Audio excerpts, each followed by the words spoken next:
Welcome, Elon, and thanks for taking the time. I really understand that time is precious. There's a ton of things to do to build a world of amazing abundance, and so many things I can hardly imagine what's on your mind. SpaceX, Starlink, AI, safe AI for the future, autopilot, so many things. But what is, in your view, still exciting about Tesla and why? Well, I think Tesla is one of the most exciting companies in the world. You know, it's perhaps the most exciting, but you know, Tesla and SpaceX, let me say, are the two most exciting companies. So we're obviously expanding production. We're making more cars. We're gonna roll out Tesla Full Self-Driving, which is really an AI-driven car. So it's Tesla AI software that drives the car just by looking, like a human does. So Tesla has the most advanced real-world AI, and hopefully it will be approved soon in Europe. We're told by the authorities that March 20th it'll be approved in the Netherlands, was what I was told. Hopefully that date remains the same. But I think people in Europe are going to be pretty blown away by how good the Tesla car AI is in being able to drive. And I think this year really it will be the case that from a technical standpoint, you'll be able to fall asleep in the Tesla and wake up at your destination. So that's very exciting. We've got the Optimus program, which is going to be the first humanoid robot. And I think, you know, sometimes people say, well, what would that be used for? Like, well, who wouldn't want their own personal C-3PO R2-D2? But even better, you know, and you can think of like all the reasons, like, you know, do you need a robot to, you know, take care of your kids or walk the dog or, you know, take care of elderly parents or something like that? Then Optimus can do those things. So that's very exciting. Yeah, you know, we're going to be starting production of the Tesla Cybercab here at Giga, Texas. We have started production, I should say, but we'll go to scale production in April, or start volume production in April and have significant production towards the end of the year. You know, if things go well, we would probably manufacture Cybercab in Europe as well, and also manufacture Optimus in Europe. So we've got the Tesla Semi coming out, so the Tesla heavy truck, and that'll be going to Europe hopefully next year. There's so many things happening. It's a long list. It's a long list to make it an exciting company. Yeah, and battery cell production. Yep. We're gonna start making battery cells at Giga Berlin. We have the Tesla lithium refinery that started up in Texas, and the Tesla nickel cathode refinery that's started up in here in Austin. It's really, this year is a tremendous number of things. We've got five factories starting volume production this year, 5 major production lines. We look forward to extending that to Europe as well. And I guess looking a little bit back, Tesla hasn't done anything less but really transforming a whole industry. I think without us taking that brave step, or Tesla taking that brave step to electrify mobility, the industry wouldn't be where it is today. What would you want people to say about Tesla, let's just say in 10 or 20 years from now? In 20 years, I'd say Tesla's got factories on the moon. Actually. Basically, I see a very prosperous future for Tesla. It's difficult to predict anything in 20 years, but if you say, like, I think 5 years to 10 years, I could say Tesla has an extremely bright future. And I would say, like, hold on to your Tesla stock. You know, it's going to be worth a lot. I think, you know, that's my bet. Very cool. Coming back to the present, if you look, I mean, you're always very well informed. If you look to the European industry, especially to the automotive sector or even the German industry and automotive sector, what do you think about it? What do you believe are the main reasons for their current state? Well, I think there's not been enough innovation in automation. Automotive innovation has been relatively low. So the cars that are being produced are very much like the cars that were produced 5 years ago. They're not big differences. I've said for a long time, really, that the automotive industry, I said this for 20 plus years, needs to go towards electrification. And this would be true even without environmental concerns. So it's just an electric vehicle is a fundamentally better architecture than a gasoline combustion vehicle. It is much simpler, it is more efficient, it's quieter, there's no pollution within cities. So really all ground transport should be electric. And I think all ships and eventually all planes should be electric. But the automotive industry has strongly resisted electrification. They've dragged their feet. And they had to be pushed there by government. And then whenever they've had any opportunity to reduce the production of electric vehicles, they've done so. So this is just, this is not a good strategic, it doesn't make sense. And also making vehicles autonomous is critical. I think it was 10 years ago, I said that, in the future, any vehicle that is not electric and autonomous, like if you're riding a vehicle you have to drive yourself that is gasoline powered, it's going to be like riding a horse and using a flip phone, which is to say that there's still some people somewhere that ride horses, but not zero horses. It's just rare. And some people somewhere are still using flip phones, but there's not many, It's going to be a niche thing. So the future does not contain combustion vehicles, and there will be very few vehicles that are not autonomous. The future is autonomous electric vehicles. Sure. And so if the automotive industry does not move in that direction, they will be left out. So it doesn't really sound like we should or could even be learning much from the legacy automakers. I guess it really sounds like we should be focusing on us and what we believe the future looks like, right? Yes. I mean, you can always learn something from some competitor, but strategically they're just headed in the direction of the dinosaurs. So they're not headed for a good place. The dinosaurs are not around anymore. So they really, we certainly we're going in a very different path. Like you said, electric autonomous is the obvious. To me, it's been blindingly obvious for 20 years plus. So, but you can't. Sometimes with what I found with competitors is in the automotive industry, it's not that they're going to steal our ideas. You can't cram a good idea down their throat. Okay. No. Like if you say you must take this good idea, it's like they're not going to steal our ideas. We can't even force feed them our good ideas. That's been my experience.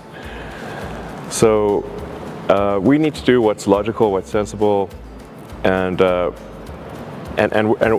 Tesla we're essentially creating the future, and it's a good future. We are building the future. They just build cars. Yeah, it's a good future. It's a future with electric vehicles that don't emit poison gas, literally, that quiet, efficient, and like I said, autonomous. The car, instead of having to be stuck in traffic, driving through, busy roads, and sometimes also people they may fall asleep or they may have a medical emergency.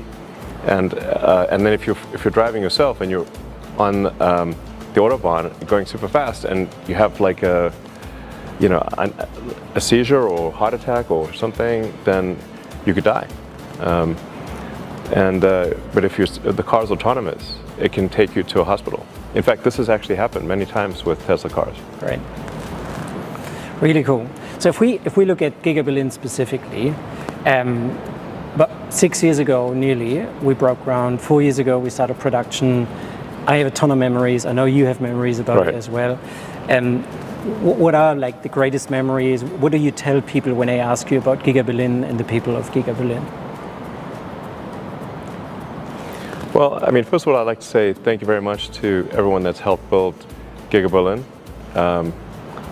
Thank you, Andre, and thank you to the whole team, because we've gotten an amazing factory built in a very short period of time, and gotten to high volume production with good quality and good cost control. So I'm very proud of Giga Berlin and all the people in it. Thank you. Yeah. It's just, it's cool. I like the art too, the art, and that people have some fun, so, like coming to work should look forward to it, so you're coming to work with people that you enjoy working with, you're doing useful things, you're making things, so I have a lot of respect for makers. Like, you actually make something, you build something useful that, that people enjoy, that, I'm a big fan of makers. And, there's a lot of people who, I don't know, they don't make things, I don't know, they just... hang around. Yeah, they don't make things, or they don't provide useful services. Whereas I have huge respect for people who make things and provide useful services.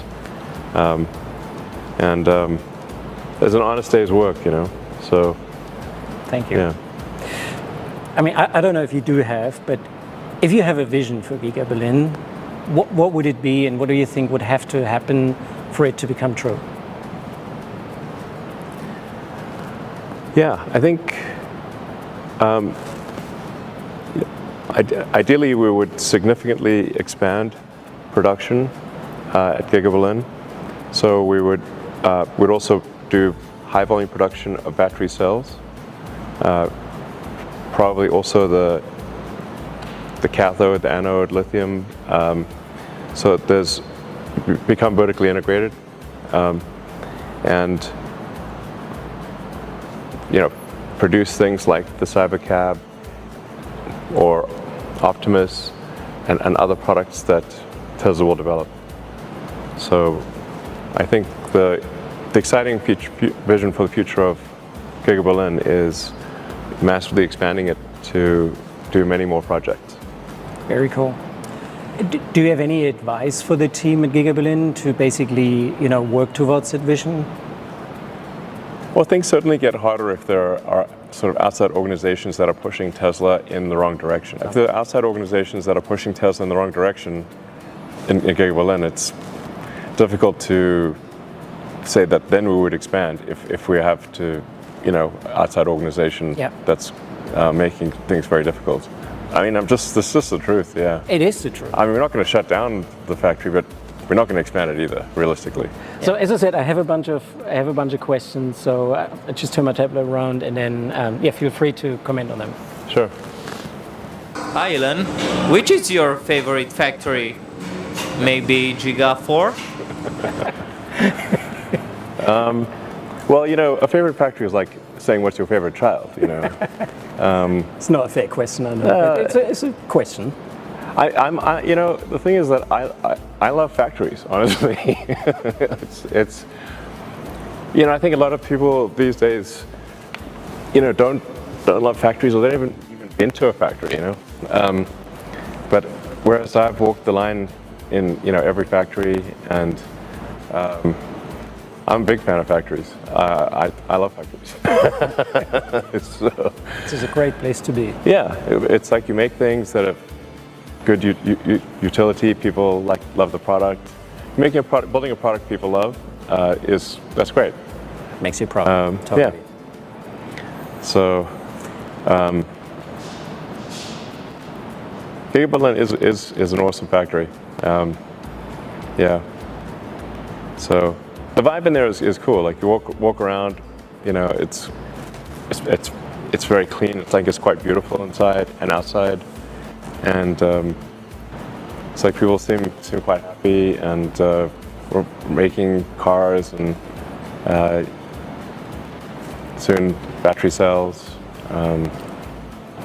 You know, A lot of things to hopefully be many proud more of. things. Yeah. Many things to be proud of. Yeah. It's a great factory. It is. Yeah. All right. I think it's one of the coolest factories in the world, really, honestly. Hey Elon, which is the next product we will be building here in Giga Berlin? Well, I think there's a lot of exciting possibilities for what the next product is that will be built in Giga Berlin.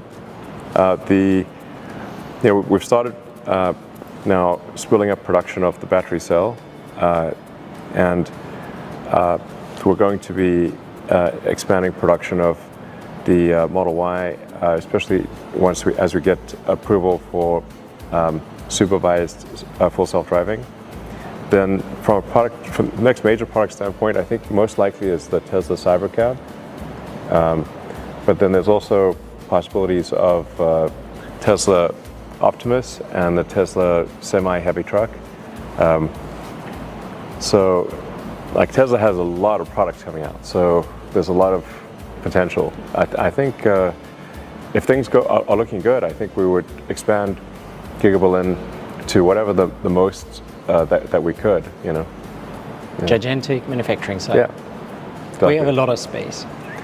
Well, assuming that the authorities are supportive and the people are supportive, Yep. then we would expand to probably make it the biggest factory complex in Europe.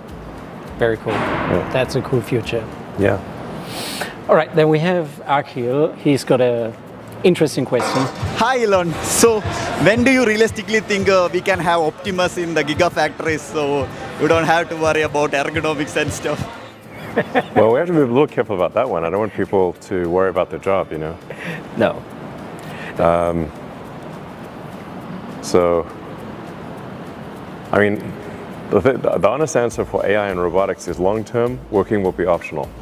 Like long-term, you know, which is 10 years from now or less, work will be optional. Like if you want to work, you can. Like, kind of like if you grow vegetables, you can grow vegetables in your garden, or you can get them from the store. It's optional to grow vegetables in your garden. Yeah. But some people still like to do it. It's extra work to grow your own vegetables, but it's, people enjoy the process. That's going to be how work is in the future. It'll be like, you can work if you want to. Very cool. Yeah. How can we make sure that the adoption of new technologies like Optimus reach countries in the third world? I think it's an interesting question generally. Well, I think for Optimus, we first have to succeed in making a useful robot. This is a hard thing to solve. Nobody solved making a truly useful humanoid robot. And then you have to make it useful, and you have to scale production. And it's an entirely new supply chain. For Optimus, we've had to design the whole robot from physics first principles, so that we're designing every motor, every gearbox, or not a gearbox, every gear. Really, and the hands are extremely difficult to design. To have a properly dexterous robot hand is very, very difficult. One of the hardest things to engineer. So we actually first need to have at least one that is useful, and then we can scale production. And at first the tasks will be pretty simple that Optimus does, and they will gradually get more sophisticated. I think eventually Optimus could do medical work, like it could be a doctor, do surgery. And there's long-term potential for everyone in the world to have access to incredible medical care, like better medical care than anyone receives today from humans. So I think long-term, like Optimus as a surgeon, would be incredibly good, super competent, and and everyone in the world would get better medical care than anyone currently in the world gets. Yeah. Hey Elon, what advice would you give young people for life? What advice would I give young people for life? Well, I would say one thing is to be to err on the side of optimism, to be optimistic about the future. I think it's better to err on the side of being optimistic and wrong than pessimistic and right. Your quality of life will be much better. So I would urge people to be excited about the future. I'm excited about the future. I'm confident the future will not be boring. Let me put it that way. It's going to be very interesting, and I think it's like most likely to be great. In terms of like general advice, I mean, I guess I advise people to like learn as much as possible, read a lot of books, try a lot of things,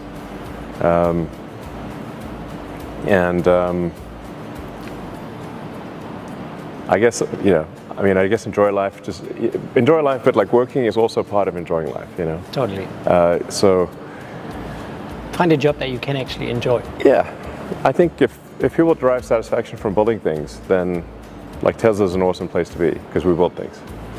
We make useful products, and I think that's a great thing. What is the most inspiring moment in your life? I guess when my kids were born, that would be the most inspiring moment. In terms of work stuff, I guess it's when we had the first production Roadster at Tesla. Mm-hmm. That was really, it was like hard to believe that we actually made a car that passed all of the regulatory requirements, and you could actually go on the road with it legally. Yeah. Because when we started out, we didn't even know how to make a car. On the rocket side, the first time getting to orbit was a huge relief. Reusing, getting the rocket to come back and land was very cool.